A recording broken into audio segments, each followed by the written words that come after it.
الله الرحمن الرحيم. السلام عليكم ورحمة الله وبركاته.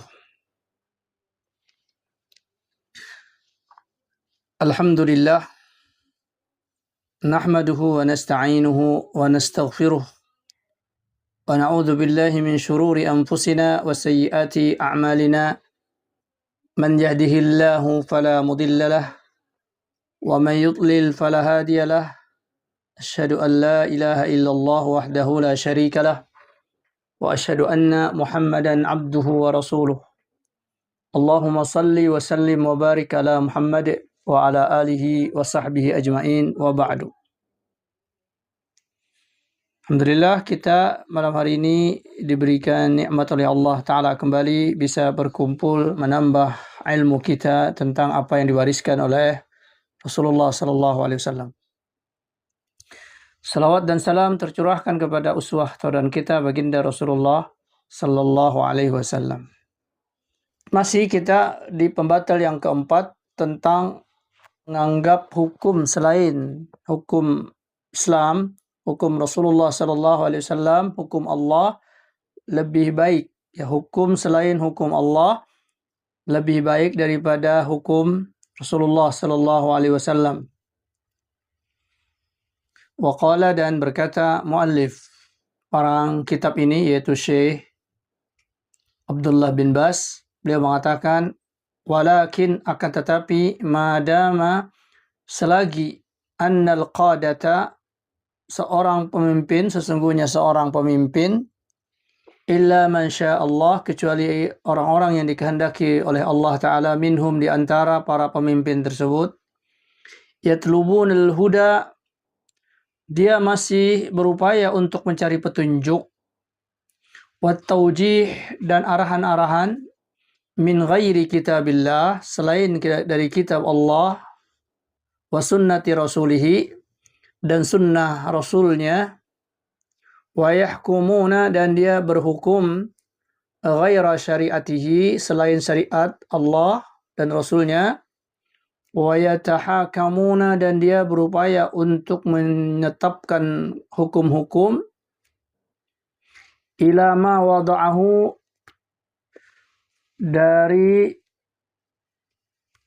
yang diletakkan, yang dibuat, a'da'uhum lahum, ya, musuh-musuh mereka, fa innahum la yajidu tariqan, maka mereka para pemimpin tersebut tidak akan mendapatkan tariqan, jalan, lil khuruji, untuk keluar, ya, mimma, dari apa yang mereka ada, hum fihi, ya, dari dia tidak bisa keluar dari apa yang dia ada di situ, minat takhallub, dari perkara-perkara perselisihan, ya.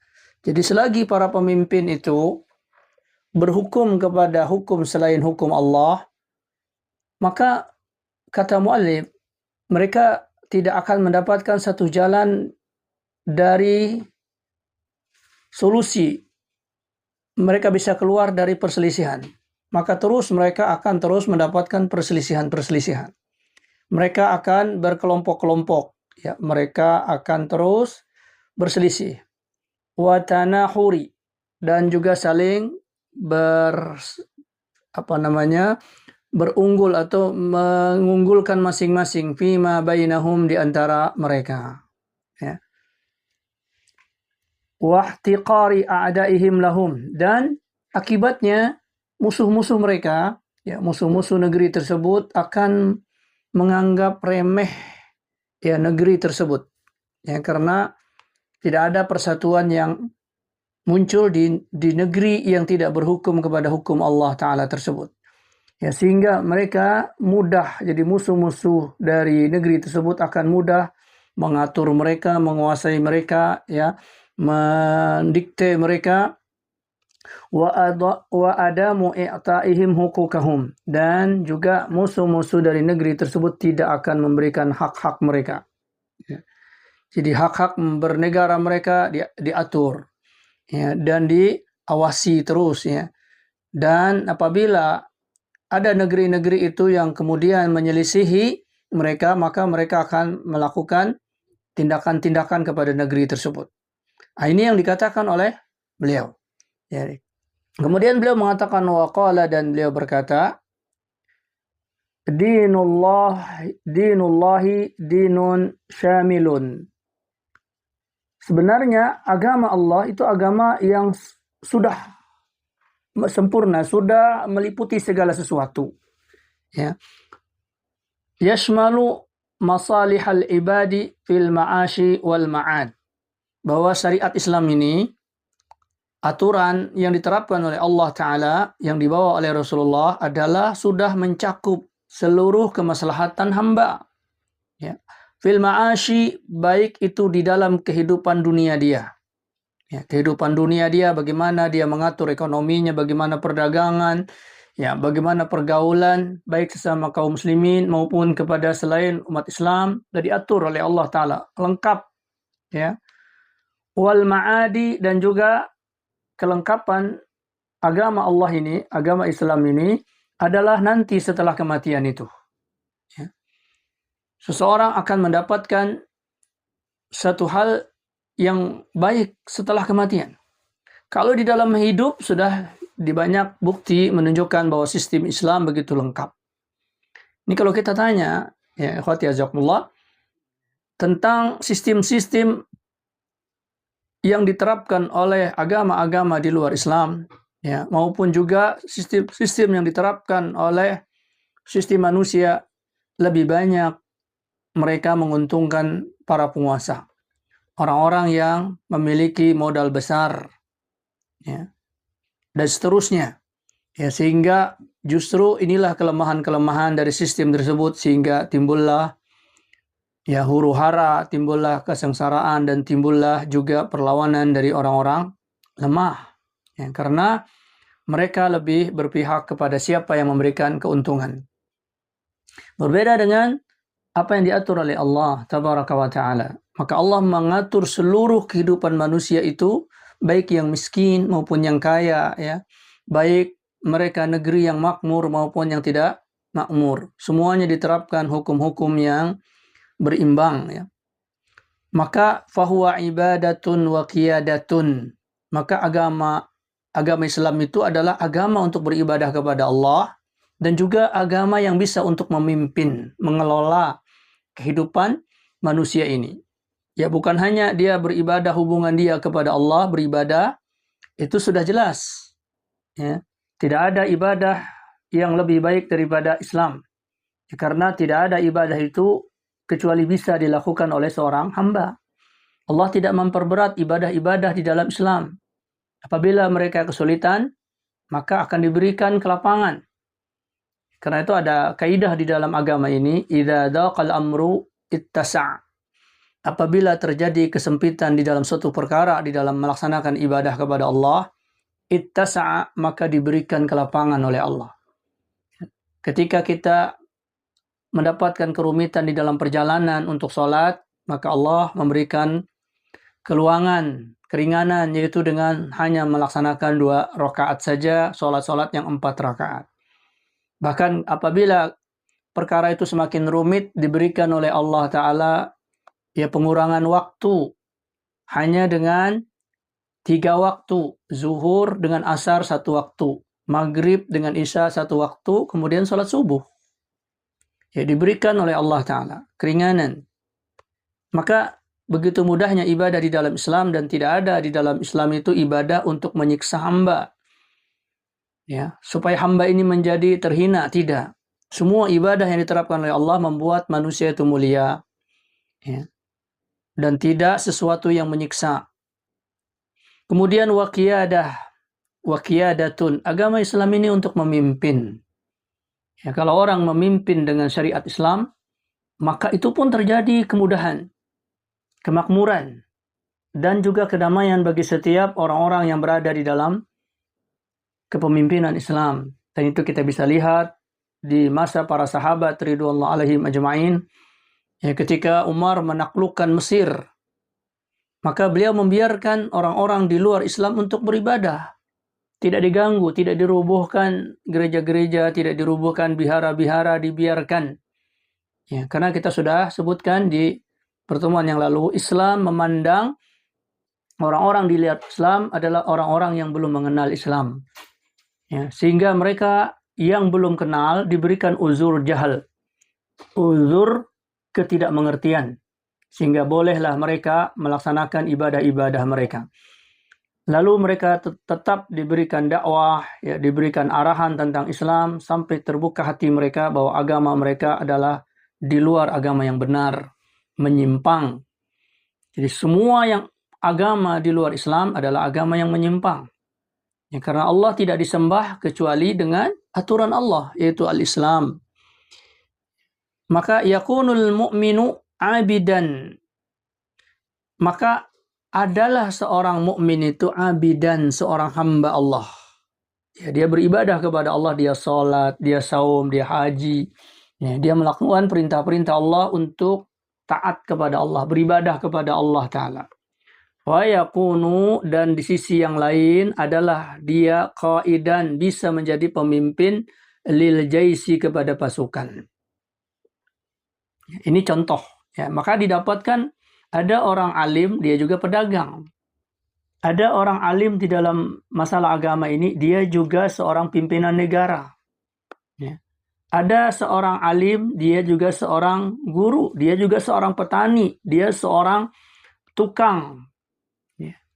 Karena dahulu disebut Al-Imam Asy-Syarhasi, itu pengarang Syarah Asy-Syarhasi, ya, satu kitab di mazhab Hanafi, itu disarah oleh Al-Imam Asy-Syarhasi dalam berjilid-jilid. Ya, lalu kitab itu tersebar. Lalu dikatakan Imam Syarhasi ini di kampung dia agak kesulitan kehidupannya. Lalu beliau hijrah ke Mesir, melamar menjadi tukang bangunan. Menjadi tukang bangunan. Beliau menjadi tukang yang mengangkat batu, ya, yang menyemen dan sebagainya. Tiba-tiba mandor dari satu proyek itu ditanya tentang masalah agama. Ya. Ada perbincangan lah tentang masalah agama. Lalu mandor itu pun tidak bisa menjawab. Tidak bisa menjawab pertanyaan-pertanyaan tentang agama itu. Lalu kemudian Imam Asy-Syarhasi yang menjadi tukang ini menjawabnya. Beliau mengatakan kalau perkara itu seperti ini, maka jawabannya adalah begini, dalilnya begini, dan seterusnya, begitu panjang lebar. Lalu orang atau mandor ini berkata kepada Al-Imam Asy-Syarhasi yang belum dia kenal. Ya, dia mengatakan jawaban Anda ini kayaknya pernah saya baca di satu kitab yang sangat besar, yaitu Syarah Asy-Syarhasi. Lalu kemudian sang tukang bangunan ini yang sebenarnya adalah Al-Imam Asy-Syarhasi, dia mengatakan sayalah Asy-Syarhasi. Sayalah yang mengarang kitab itu. Maka terheran-heranlah ya tukang ini, mandor ini, dan dia ta'zim kemudian kepada Al-Imam Asy-Syarhasi. Lalu dia dibebaskan dari tukang tersebut dan dia dibawa menghadap ya penguasa Mesir pada saat itu. Lalu kemudian beliau dijadikan qadhi, ya, dijadikan hakim tinggi di Mesir tersebut. Namun tidak lama setelah beliau menjadi qadhi di negeri Mesir tersebut, Allah Subhanahu wa taala mengambil beliau wafat. Jadi ada sakit beberapa hari, lalu dia mengatakan, Al-Imam Asy-Syarhasi mengatakan, ketika Allah sudah membuat dunia menyapaku, dia bilang, dunia sudah mulai terbuka kepadaku, maka Allah lebih sayang kepadaku menyelamatkan aku dari fitnah dunia ini. Itu menunjukkan bahwa para ulama-ulama Islam tidak terbatas mereka adalah seorang ulama. Mereka bisa menjadi seorang pedagang, ya, sebagaimana Abdurrahman bin Auf, seorang muslim juga mampu menjadi seorang panglima perang seperti Khalid ibn Walid, menjadi pimpinan negara yang sukses seperti Umar ibn Khattab dan seterusnya. Ya, karena memang syariat Islam memungkinkan hal itu terjadi. Memungkinkan mereka sebagai seorang hamba Allah yang saleh, ya, karena syariatnya mudah. Juga memungkinkan mereka menjadi pelaku dari kehidupan dunia ini karena syariat Islam mengatur semua kehidupan itu. Ibadatun wa hukmun. Ya, dia bisa menjadi seorang ahli ibadah dan dia juga bisa menjadi seorang pemimpin. Wa yakunu 'abidan musalliyan sha'ima. Bisa jadi dia seorang yang terus beribadah kepada Allah, dia salat, ya, dia saum. Wa yakunu dan di kesempatan lain hakiman, dia seorang pemimpin, ya, yang memimpin satu masyarakatnya bi syara'illah, dengan syariat Allah, ya, munfaddan li ahkamihi azza wa jalla. Dia melaksanakan hukum-hukum Allah, ya.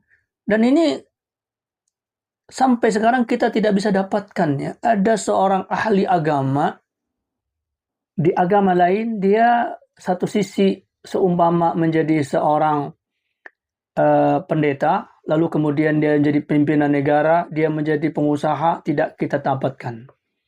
Yang lebih banyak dia mendapatkan dunia dia dengan kependetaan dia tersebut, ya, dengan keahlian agama dia tersebut, ya.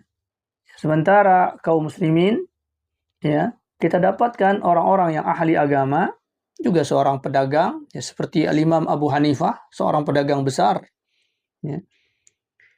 Maka ini menunjukkan Islam mengatur al-ma'ashi, yaitu kehidupan di dunia, wa ma'ad, dan kehidupan di akhirat, ya. Ibadatan wa jihadan, dan juga seorang muslim adalah orang yang beribadah dan orang yang terus berjihad, ya, melaksanakan dan mendakwahkan Islam ini. Yad'u ilallahi, dia selalu mengajak orang-orang ilallahi, kepada Allah. Wa yujahidu fi sabilillah, dan dia selalu berjihad di jalan Allah. Sehingga apa yang dia dapatkan di dunia ini, tujuan dia adalah untuk berjihad di jalan Allah. Ada harta dia gunakan untuk berjihad di jalan Allah. Jadi ikhwati azakumullah, jangan kita berpikir mencari dunia ini hanya sekedar untuk kita tabung, ya.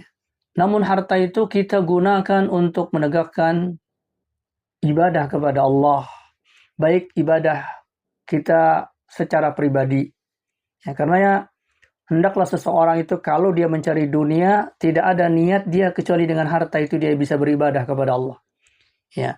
Dia bisa membeli baju untuk menutupi auratnya, membeli hijabnya, walaupun, ya, biaya untuk beli baju muslimah itu besar, tapi karena itu adalah perintah dari Allah, maka dia infakkan hartanya itu untuk membeli baju-baju tersebut, ya. Dan juga semisal untuk menunaikan ibadah haji, bagaimanapun juga dia harus berusaha, itu nomor satu dari harta dia. Ya, buat apa dia bercapek-capek di dunia kalau sekedar untuk menginfakkan hartanya untuk beribadah kepada Allah, dia berat, ya.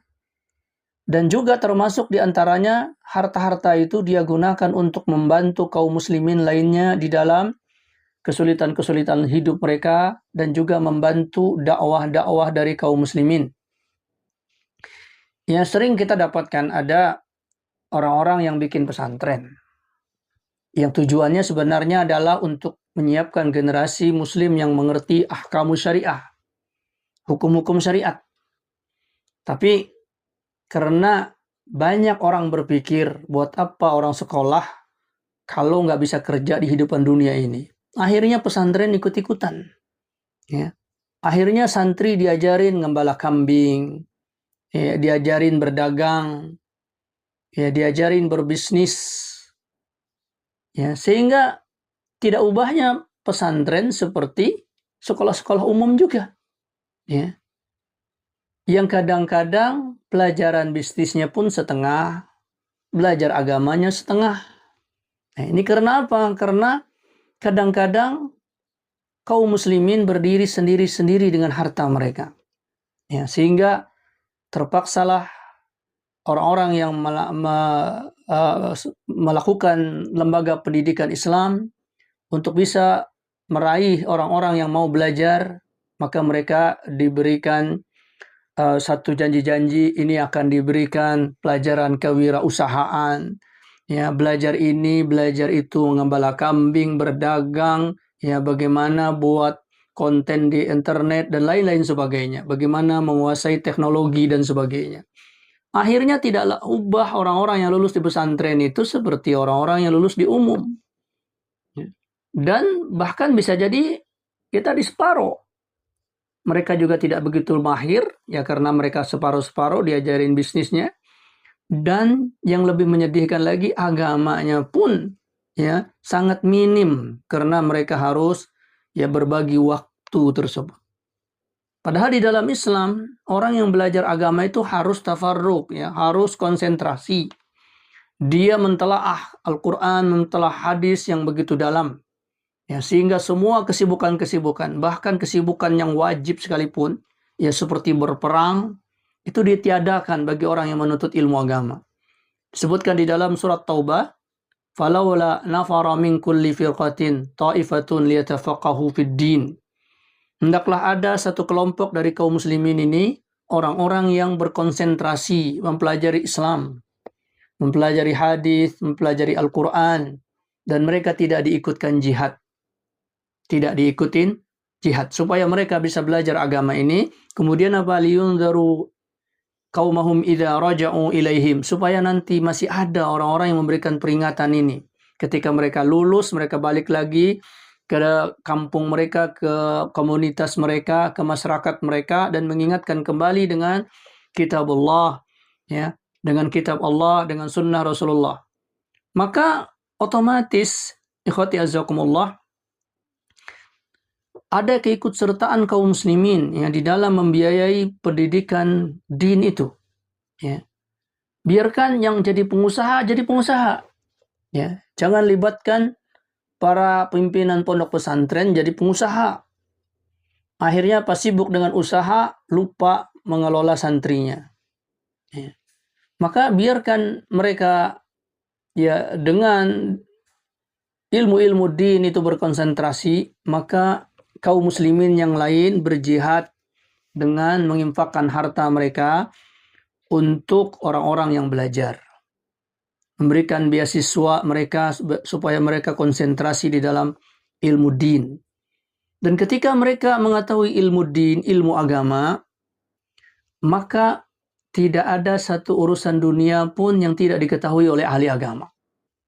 Allah akan berikan begitu cepat pengetahuan ketika dia hidup di masyarakat dia untuk bisa jadi seorang pedagang, ya, untuk bisa menjadi seorang peternak, ya, seorang petani, dan lain-lain sebagainya. Karena ilmu dunia itu bahagian dari din.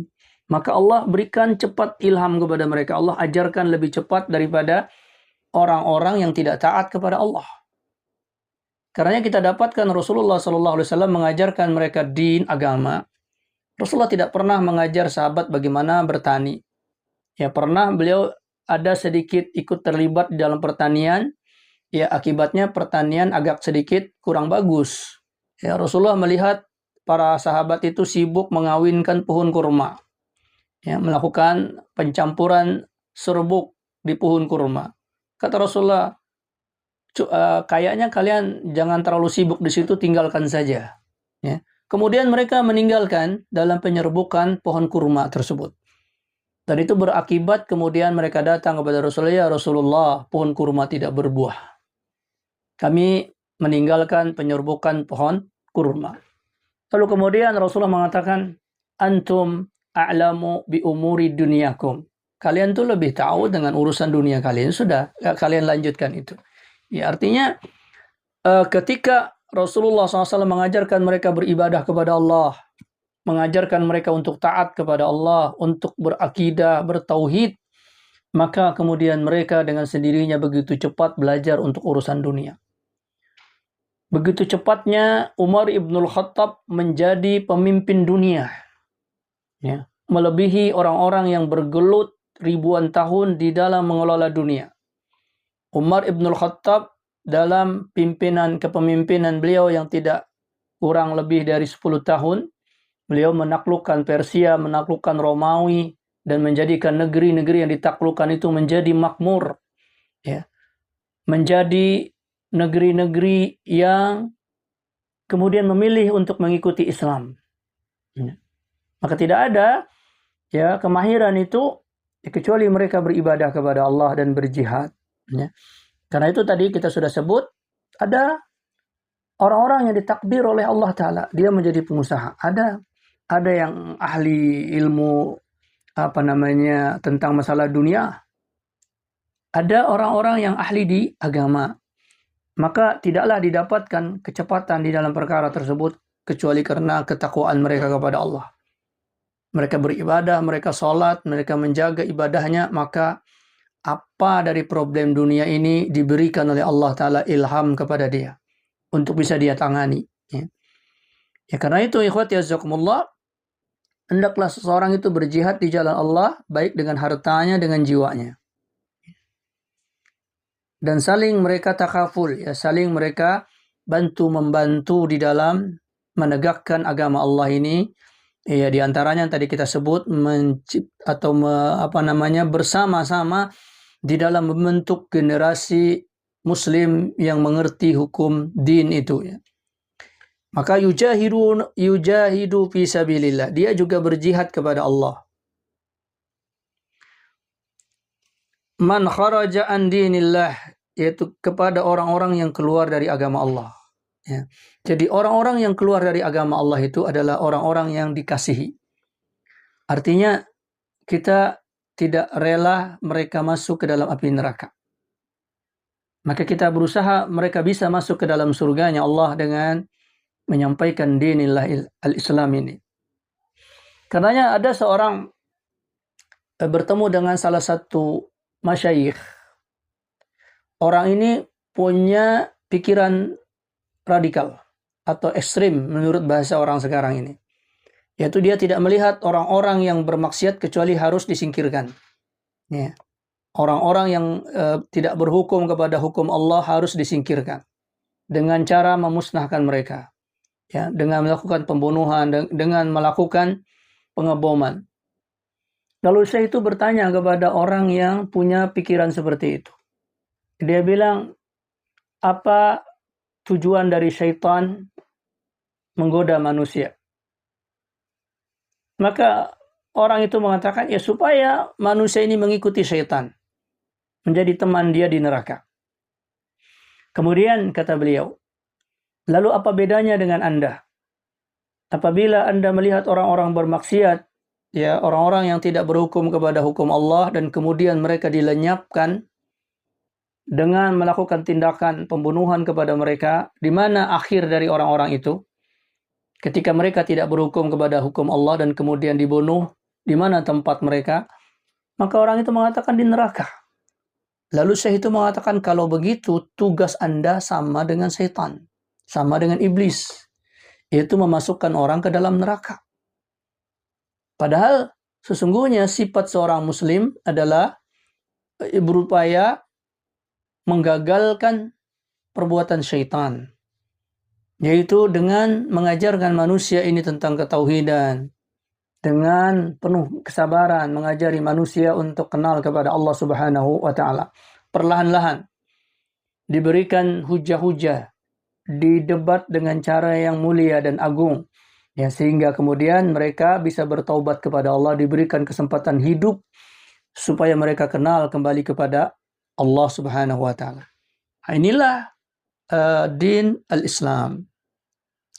Kemudian juga terus beliau menyebutkan mushafun wasaifun. Seorang muslim itu dia menguasai mushaf, dia hafal Al-Quran, dia mengerti tentang ayat-ayat Allah. Wasaifun, dan di sisi lain dia juga orang yang siap berdakwah, walaupun dengan sampai pada tingkatan harus berperang. Karenanya disebutkan di antara salah satu ulama Islam adalah Al-Imam Abdullah ibnul Mubarak.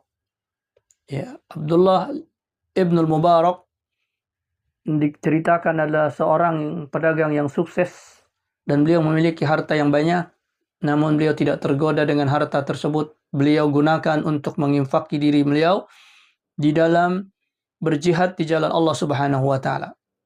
Dan beliau seorang yang ahli menggunakan alat tempur, dan dia bertempur di jalan Allah. Ya. Dan beliau pernah mengirim satu surat kepada Fudail bin Iyad. Fudail bin Iyad sibuk beribadah kepada Allah.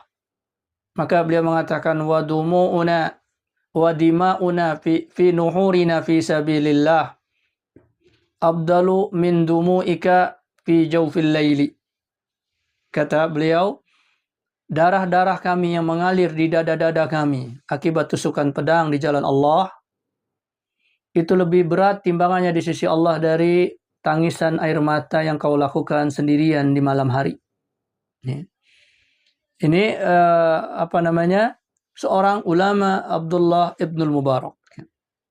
Dia seorang yang paham dengan ayat-ayat Allah dan dia juga seorang berjihad. Wa yata'amalul Qur'ana, dia mentadaburi Al-Qur'an, merenungkan Al-Qur'an, wa yatadabburuhu, dia mentadaburi Al-Qur'an juga.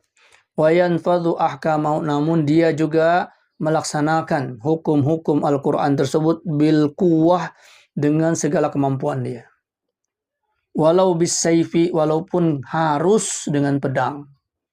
Artinya mesti kemungkinan adanya orang-orang yang memerangi secara langsung itu ada. Maka ini bukan berarti awal-awal sudah pakai pedang, ya.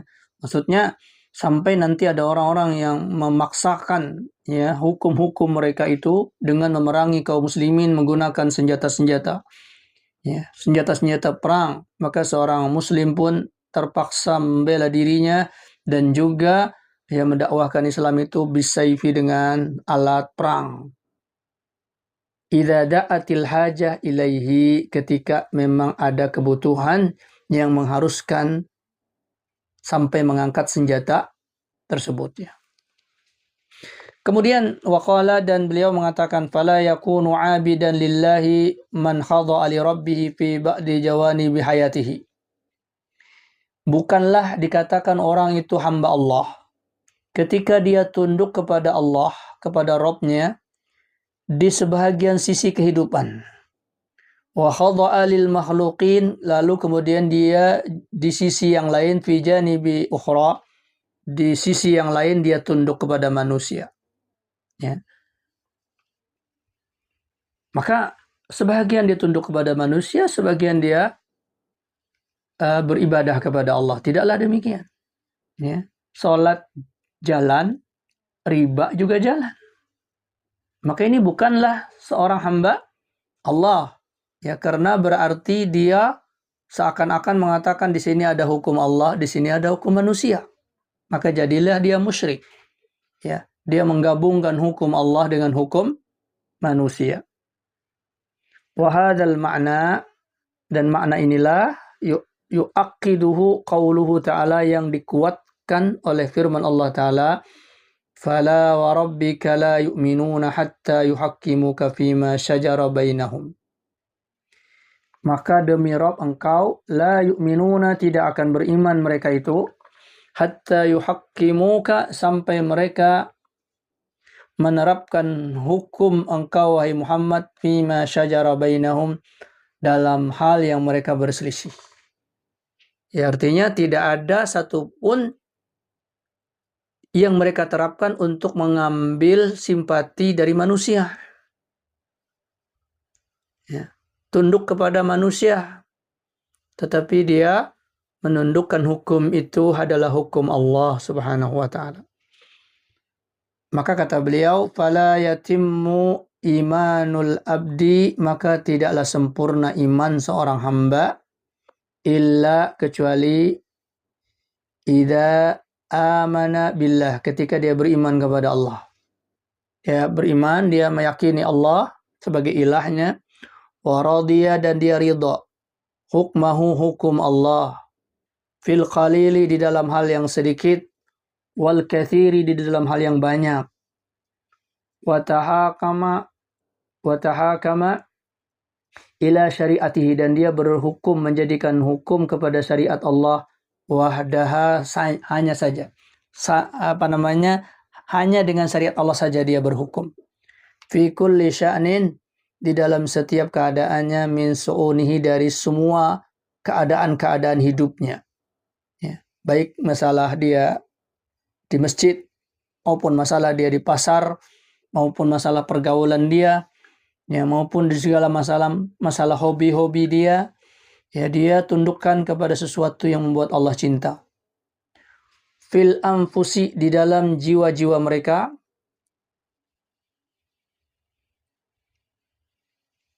wal amwali, di dalam harta-harta mereka, wal a'radi, dan harga-harga diri mereka. Ya.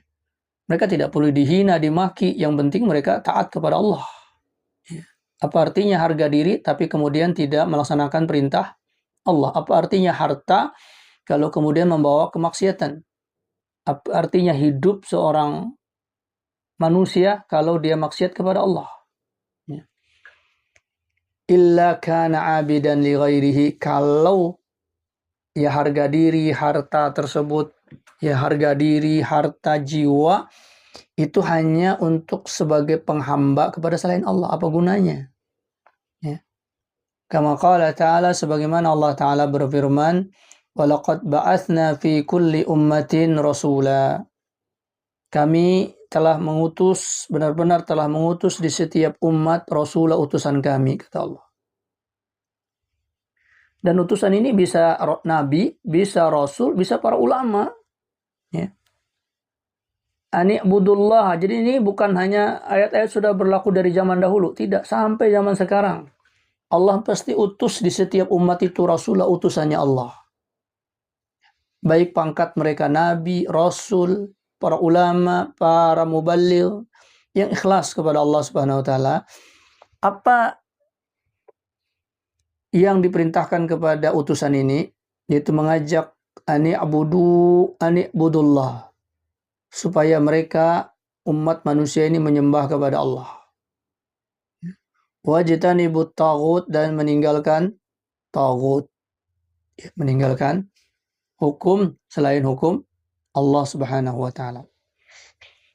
Faman khada'a lillahi subhanahu wa ata'ahu, barang siapa yang merendahkan dirinya kepada Allah, wa ata'ahu, dan mentaati Allah, wa tahakama ila wahyihi, dan berhukum dengan wahyu Allah, fahuwal abidu lahu, itulah sebenar-benarnya dia hamba kepada Allah.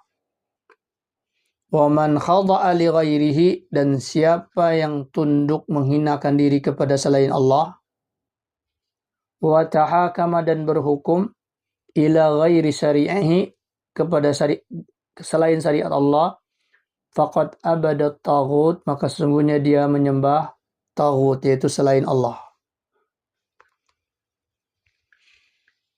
Maka al-ubudiyah lillahi wahdah, maka penghambaan itu hanya untuk Allah saja.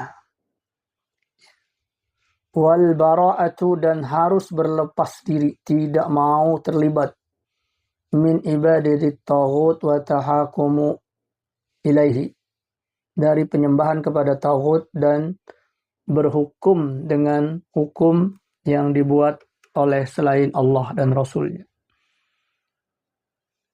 Jadi itulah yang disebut ibadah. Beribadah itu berarti tunduk kepada Allah dan kemudian melepaskan diri dari segala penyembahan selain Allah dan mengambil aturan-aturan selain Allah. Berlepas diri dia.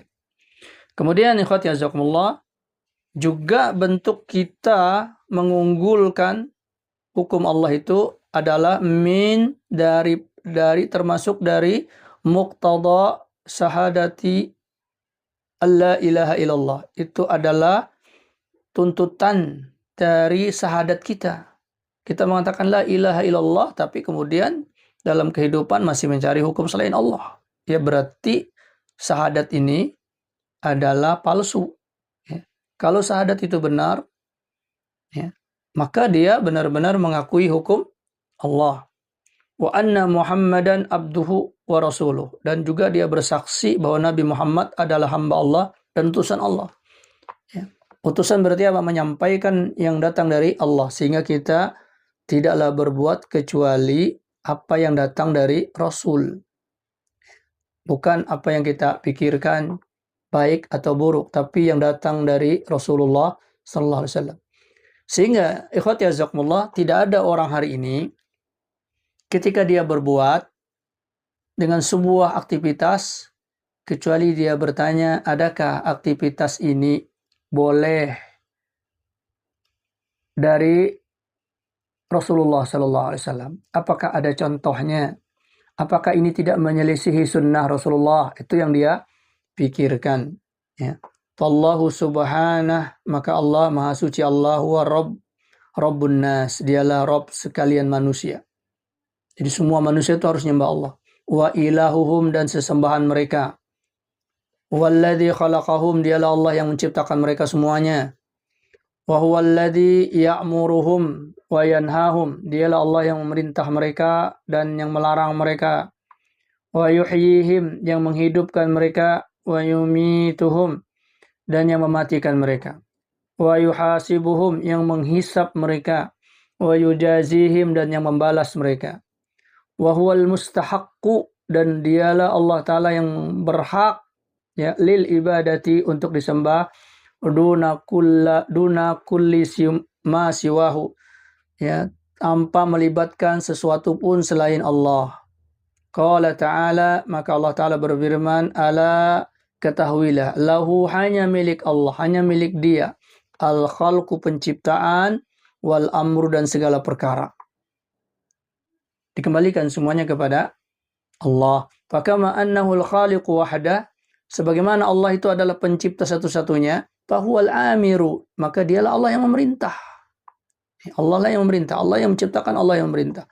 Wal wajibu, dan kewajibannya adalah ta'atu amrihi, mentaati perintah Allah. Itu yang menjadi kewajiban. Ya. Baik, sampai di paragraf ini yang bisa kita sampaikan. Ya, ini adalah untuk menegaskan, ya, ini sudah kita ketahui semua, tapi ini adalah tazkirah, ya, peringatan bagi kita, ya, untuk kita benar-benar, ya, meyakini ini seyakin-yakinnya. Ya. Nah, ini yang bisa kita jelaskan sampai di sini.